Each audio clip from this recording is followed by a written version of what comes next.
Hello, all. Welcome back to Not Just Lessons from Our Animals. I am Emma. I am an animal communicator, healer, and teacher. I am a guide for humans back to their authentic self.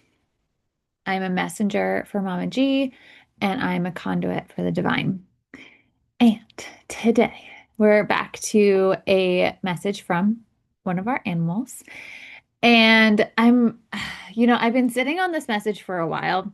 It's been it's been really marinating for me, and it now feels ready to kind of come forward. And there's a lot of, not surprisingly, a lot of aspects, a lot of layers that I think we're going to end up getting into with this one message, because, with everything, it is layered. And I will say, I just saw something on social media that was an astrology post, and I honestly didn't take a screenshot this time and have no idea who it was. So if any of you listening know, please let me know, and I will put them in the show notes. But they did a post on like where your Mercury is located in your astrology chart, in your natal chart, and then gave a um kind of like an overview of what that looks like for you, like your communication style. And so mine is located, Mercury's located, oh crap. Mercury's located in, I don't remember, but the one that it was located in is was like long story long is how you're meant to communicate. And I'm like, all right, cool. Like, let's do this. So mine Mercury's located in Pisces. So yeah, I was saying like long story long is all like say all the things. So that's why I am the way I am. That is my communication style. Long story long. So I love that so much. All right. So the message that we have today is from a horse, and this is from a communication that happened right before he was transitioning. So we knew this was end of life, end of physical life. And we were having a conversation with him about, what it is that he wanted and how he wanted it to go, and, what messages he had for everyone. And he had messages about the other horses on the property as well. And there was one message for one horse that really hit me, like some of these do, where I'm like, oh, I feel like this needs to go out. So the message is, and then I think we'll probably get into it. The message is she likes to project that she is the strong and resilient type. But just know those who project that are the ones that are in need of the soft, safe, and sturdy landing more than anyone else. And I love this so much. So, okay, I'm going to repeat it because it feels really important. This horse, she likes to project that she is the strong and resilient type, but just know those who project that are the ones that are in need of the soft, safe, and sturdy landing more than anyone else. And I think you can apply this to any animal, including humans. And Sadie is coming to join us, I think. Oh, yeah, it's pretty cold out this morning, so we haven't gone outside yet. Okay, so I love this so much because I have a horse like this who's also a young horse.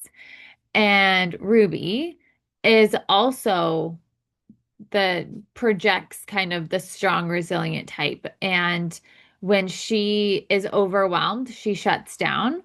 And if you don't understand that that's what's happening, it just looks like she's complying. It just looks like maybe she's being stubborn. And so she's not doing what you're asking. She's just standing there. But she's not lashing out. She's not moving. She's not doing anything except either following or just standing there and going inward. And she is okay. So going back to when I met her at a full gentling clinic, which, now I have, anyway, moving forward. I met her at a foal. She was the foal I was paired up with. And by the end of that clinic, I felt so responsible for her and likely felt that way because we were meant to be together. And I felt that way because I saw how sensitive she was and how immovable she could be as well. So I knew she was super sensitive. I knew that she would go internal, inward, and she also isn't necessarily going to budge just because you asked her to. And she would just she would just stop. And it is so often that we then push to make the animal do the thing, or we make the human do the thing, right? Which sometimes looks like with cats or dogs, you pick them up and you make them walk or you make them go the way you're going to go, right? Or you drag them because you can. And then when you get up to horses that are, if they're smaller, 500 pounds, but if they're fuller size, 1,000, 1,200 pounds, that you can't just drag, you can't just pick up, you can't force to do what it is that you want to do. So the force in that way, right? So then the force that we then end up applying is extra force, right? We get extra big, we apply extra energy, or we then grab the other tools and apply extra tools. And I knew with her.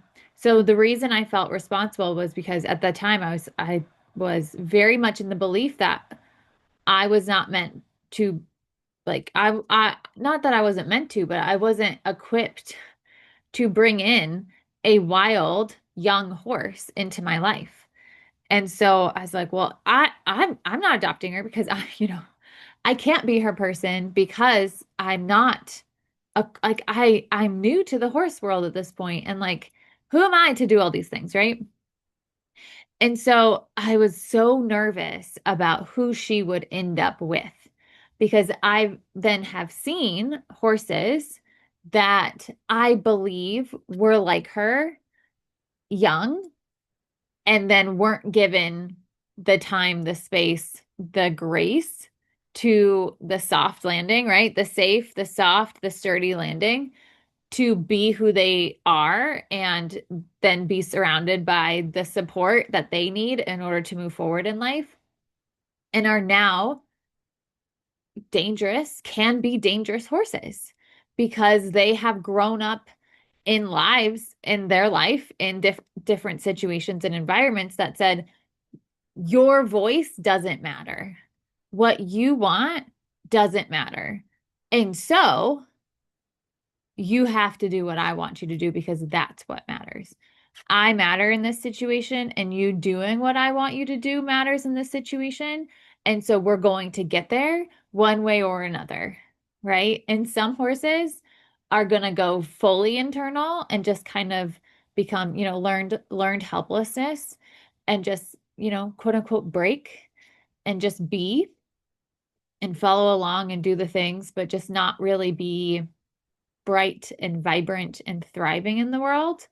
And then there's going to be the ones that lash out. And then there's everyone in between, right? And I'm not saying all horses are like this. I'm saying there are some. And my first horse, Jazz, was one of them who was the broken, just do what I'm being told kind when I got her. And now she's very different. Now she has a voice and she knows that it is listened to and is heard and is um followed, right? To a certain extent, right? There's always going to be a time where you're like, okay, I get that this is what you want, and at this point, like, we have to do this thing, right? I can't tell you how many times I've taken Ruby for a walk and she's decided, oh, I'm done. And I've had to like get her to come back to the barn and like get like move her in different directions and like do all these different things to get her to come back so that we're not just standing in the middle of the street, right? So I'm not saying there aren't times where what you're saying doesn't get to supersede, right? It's just a matter of how we go about it. And right, these horses that project that like I'm the one you can count on. I'm the resilient, I'm the strong, right? And I'm just thinking of especially all the people that are seen as the strong and resilient type, how they've become that way because of life, right? And what do we want to create a life and environment where our horses, our people, our dogs, our cats have to be the strong and resilient type, right? And so it's just looking at how are we interacting with our animals, and also how much are we assuming without actually speaking to them, right? So how much are we assuming, oh, they're my like steady Eddie, and so we can do whatever we want, because they'll just let us hang all over them, even if they don't really want us to, right?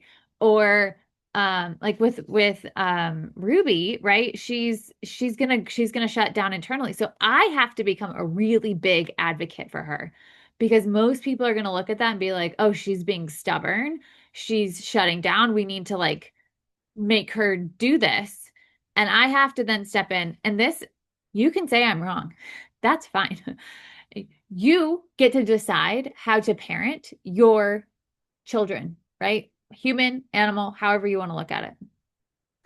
And so for me, I'm going to come in and say, no, we're not pushing her through this. We can like wake her up, right? If she's shutting down, we can wake her up in a different way, but we're not going to do it in this like very force filled or like derogatory way that says, you know, she's just lazy, or she's just this, or she's naughty, she's whatever, right? Like all these words that we can throw out so easily. Actually, it's reminding me, I recently did a communication with a cat that has lots of different names in the house, and I forget exactly how she said it, but she basically said, I don't appreciate all the names that you call me. So they're listening, right? These words that we then call them, and the energy and intention behind those words are felt, do land within them, right? And so even if they are still projecting that they're the strong, resilient type, they're still wounding underneath that. And if we're not taking the time to say, hey, what is it that you need? Who are you underneath this guard, this mask that you're putting onto the world? And how can I support you to have the best life possible? Right? Because they might say, I don't want you to ride me. And that can be a very confronting conversation. I had that conversation with Jazz. And I had, that was my, intention with her once we got her body back, was to ride together and to go out on trails. And she said, no, thank you. I would prefer not to. And I had to say, okay. Okay. Because I can, right? I can make her do it. And many people have made her do it. And that's not who I want to be in this relationship and partnership with her, right? So, do you have an animal that projects that they're the strong and resilient type? And have you taken that for granted? And have you taken the step back and said, oh, okay, who are you behind that? Is that truly your personality? Because there are those, right? There are those that are like, yeah, let's do it. Like, it's what's the saying? Uh, it's water off the fish's back, water off, what it doesn't touch them, right? Like you say, you're super annoying, and they're like, ha, you're hilarious. Let's like go do this thing, right? There, though, that is a personality type. Like that does exist out there. And especially when we're talking about horses, who, especially if you didn't get them when they were young, like babies, you got them when they're 5, they're 10, they're 15, they're 20. They've been through a life, and not always a life that said, your voice matters. Let's do what you want to do, right? Maybe not every horse wants to be a trail horse. Not every horse wants to be an arena horse. And how can we ask them, what do you want? What makes you happy? What fills you up? And does that align with me? Which is why I will never stop saying it's so important to have these conversations with animals before you bring them into your family, to ensure that we're on the same page as much as possible. before we go into that lifelong kind of contract with each other, which I know isn't always the case, especially with horses. Um, and also just caveat, just because they say yes doesn't mean it ends up being a yes when the reality comes, right? I say that I really see this as the animals that, if we look at it from a human design perspective, would have like a 6 or a 3 in their profile, right? There's like the idea of something, and then there's the reality of doing it. And once they do it, they're like, ooh, I actually don't like that. I thought I would like it, but I don't. Or, ooh, uh, I didn't think I'd like it, but actually I do like it, right? There's this idea versus reality, and sometimes they line up and sometimes they don't. And we have to be okay with that too, right? Because we all get to change our minds. And allowing ourselves to set everyone up for the most success possible before we say yes to each other, right? And also allowing them to say yes to you and say, "Yeah, I do feel like we're a good fit," or "No, I don't feel like we're a good fit." And allowing everybody to have a voice, everybody to have a say, you know? So, I just want to repeat this, and I think I'm going to leave it here because I've said a lot of words. Or I feel like I've said a lot of words. She likes to project that she is the strong and resilient type. But just know those who project that are the ones that are in need of the soft, safe, and sturdy landing more than anyone else. And I think also, not I think, I know, with this, if you're watching this, you're seeing me like point a pen. Um, that asking them, what does a soft, safe, and sturdy landing look like, feel like, sound like for them? Because also we have in our minds what we think is that for them instead of asking them what that is for them.